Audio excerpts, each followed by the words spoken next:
Oh, a lot of water. Oh, and a chunk of ice too. Look at it. Alright, so let's get as much out as we can.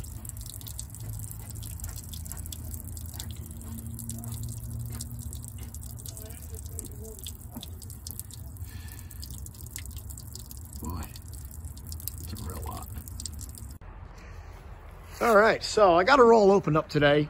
Garage is coming along pretty nicely, so I got that big dirt pile moved out of here. And it's a beautiful day outside. It's towards the end of the day now. I had guys working on the garage, so I didn't want to video with them out here. I didn't think it was appropriate. Looking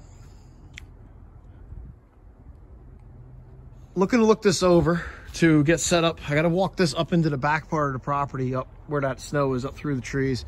I want to see what kind of dirt we've got up there, figure out if I can get stone out of my own ground. So I'm gonna go over this get this set up ready to work, do a couple days work up here. So I want to straighten out a couple things. Some things I'll just deal with. So a lot of stupid things. The choke doesn't want to go back in. It's real stiff. I got to lubricate that. I'm running on 5-gallon cans for now on a hose with an electric fuel pump because the tank is shot.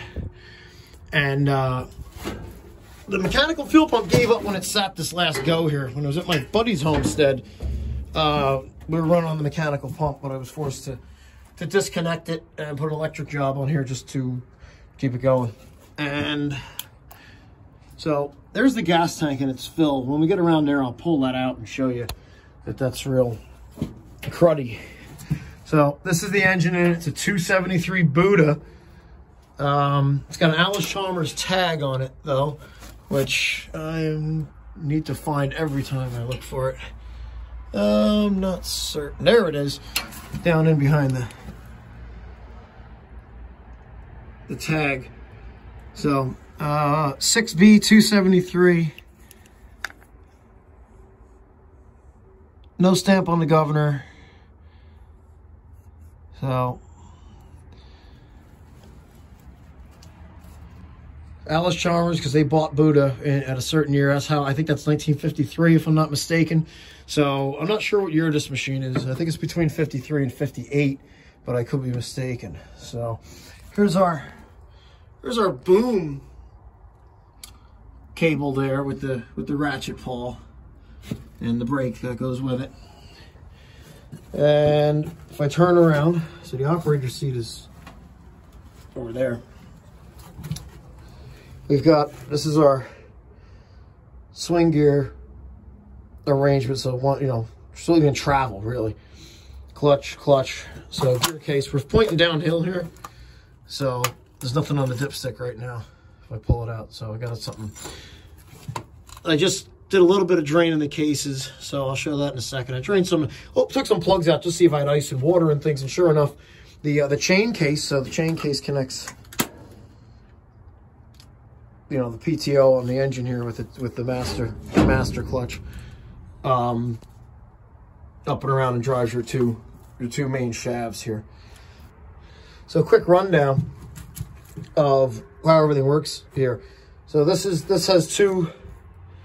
This casing right here has a bevel gear, and then another bevel gear, kind of like the Spider set in a rear axle. And this clutch over here, they run on the same shaft, so they both run the same way, but because they're on spur gears across from one another, if you actuate the clutch, it drives that vertical pinion differently, and that vertical pinion goes down. And then it meshes with a bigger gear that's directly underneath the swing brake here. And then it goes ahead one more time. Difficult to see, but see this bolt circle going around out here. That's the actual vertical swing shaft. Well, my mistake. I'm sorry. The swing gear is directly below this shaft. And this is the swing brake, which needs work actually. This is one of the worst parts of the machine, which, considering it still works, is not that bad. This is going to need quite a bit of sandblasting, cleaning up, re-riveting, that kind of stuff. And So that meshes with the slewing ring that we just saw down on the bottom. Well, I have yet to show that in the video. And up forward, that toggle that comes out with the shaft, that goes down through the center pin of the machine, and that's how you get the steering down on the bottom end. That moves the clutches back and forth, down in the undercarriage, I should say. And then on our main shaft here, our power comes in.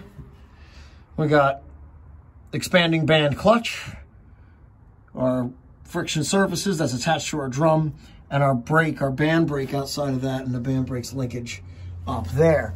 And that has a matching side over here. Same but mirrored from the other side. Excuse me. And then on our swing and propel shaft, oh, that's what I should have said. So inside that gear house that we were showing, the gears are flat.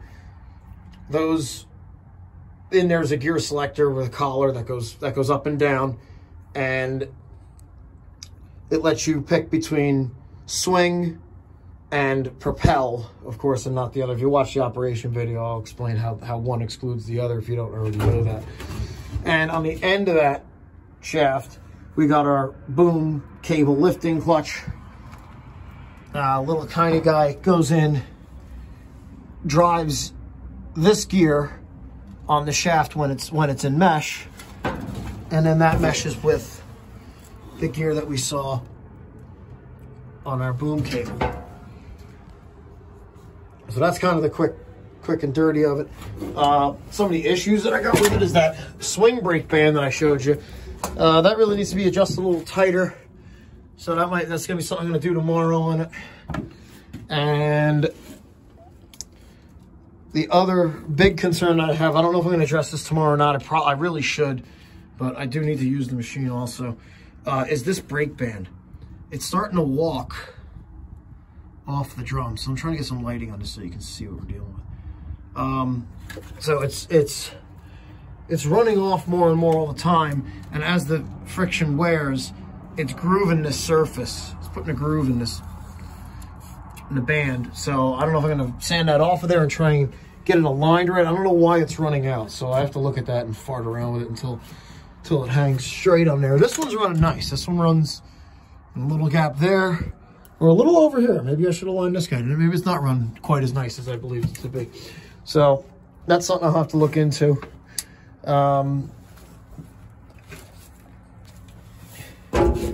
Check the coolant here. Let's see what we got.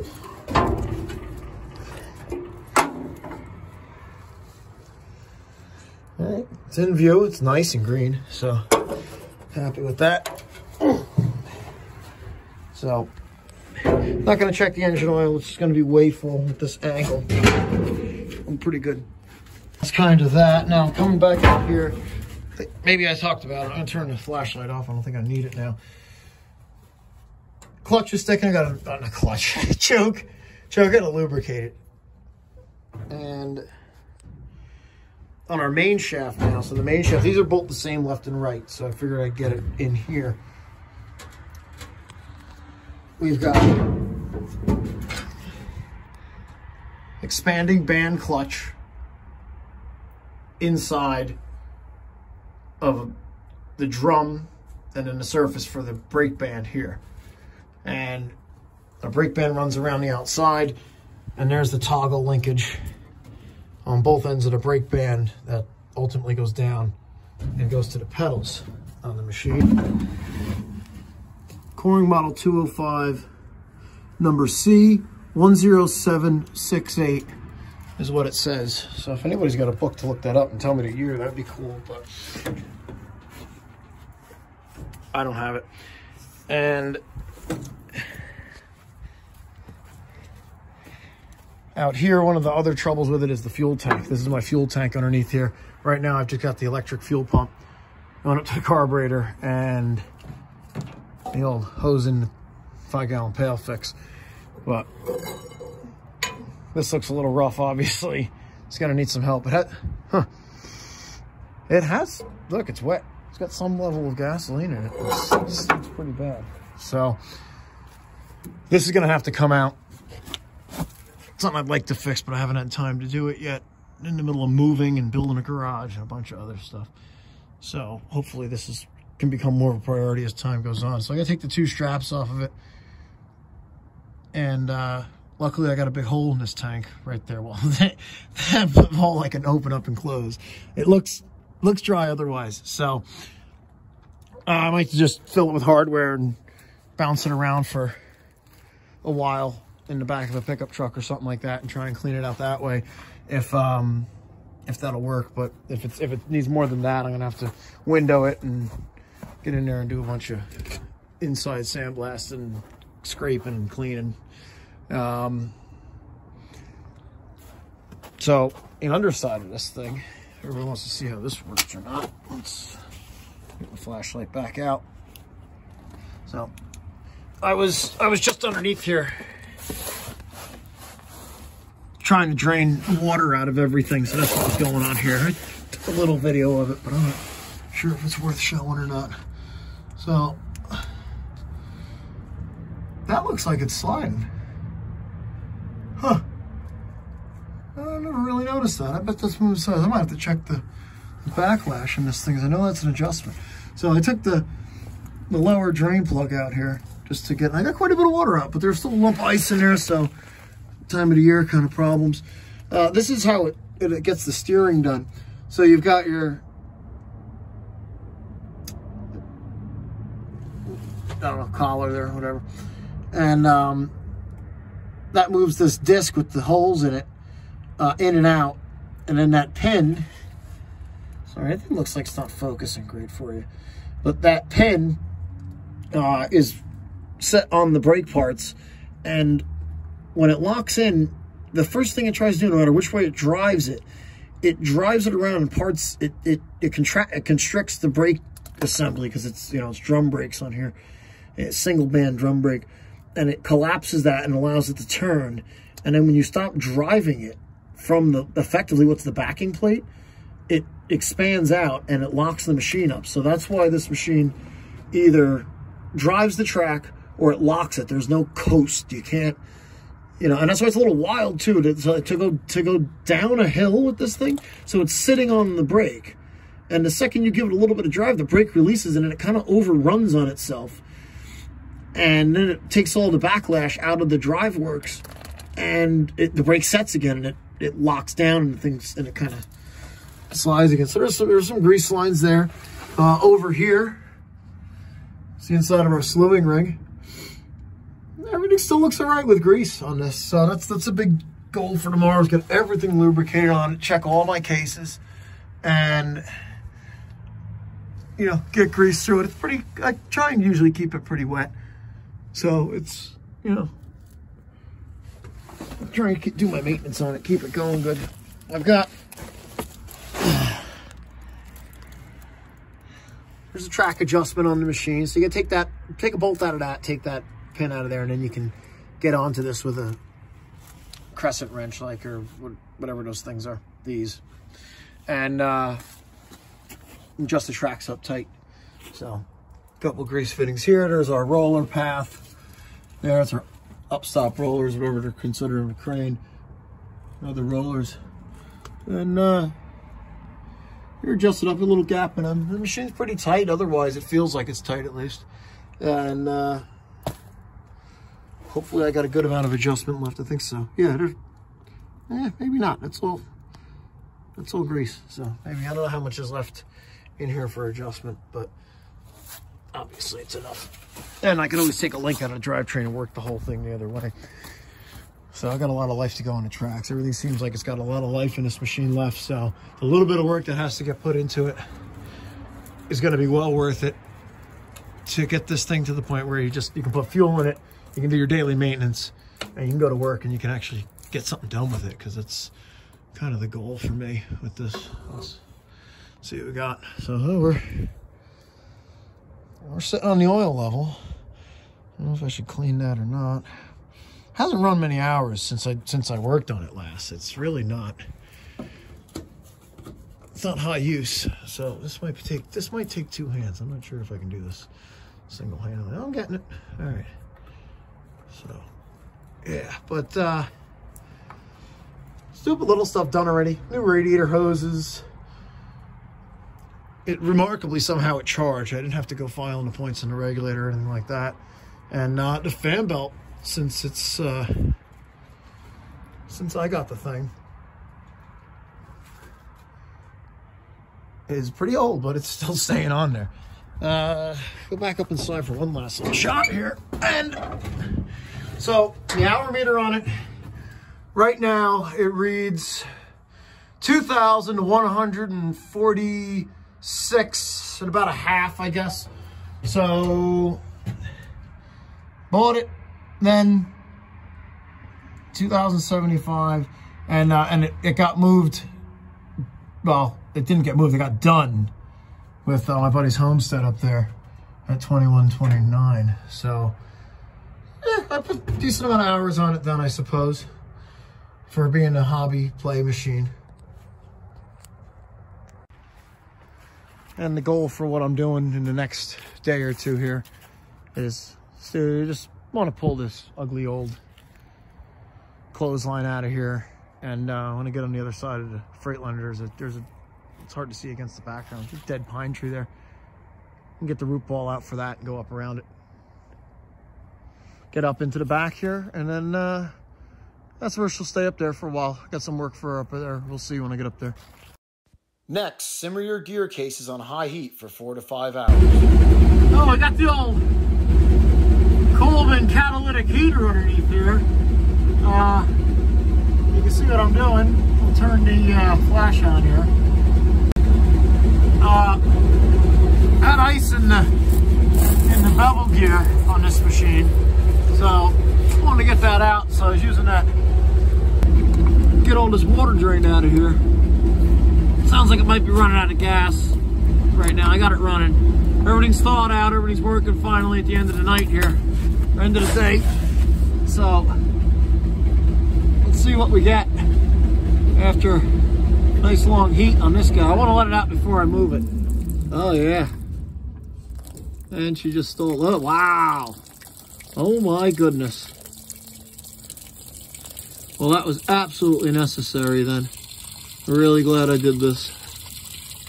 Oh my goodness. I got to figure out how this is getting in there then. This is a lot of water. Oh, a little oil starting to come out now. Well, I don't want to lose all of it here. If there's any way to just get the water out the bottom, maybe just keep it coming real slow. But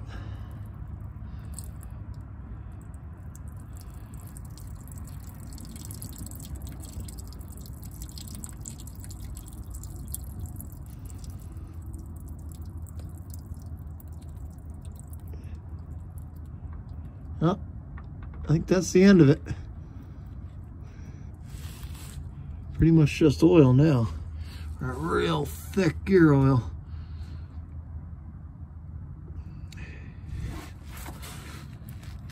Any more coming? Let's see. Oh, it's the wrong way.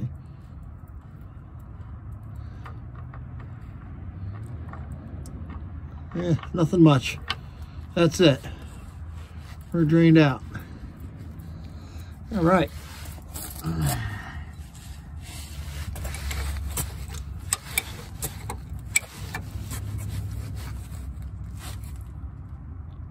All right, that's that compartment.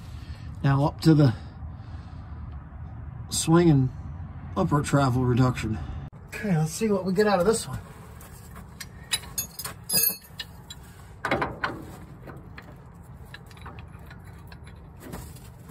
I'm warming this one up all day too, with the stove underneath the machine. This is nice and warm, I'll tell you that. Lord knows what we're gonna get out of here.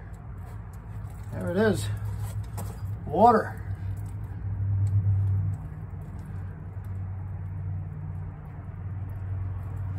And I'm sure it's gonna be a lot of it. This case was froze right up.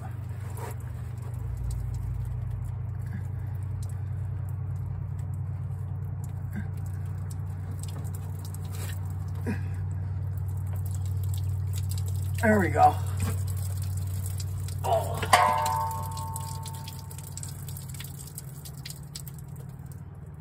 That can't be all of it. Oh, oil's coming out now, so. All right, we're gonna spin her back down. I'm gonna turn the machine. Get that baby to start draining again.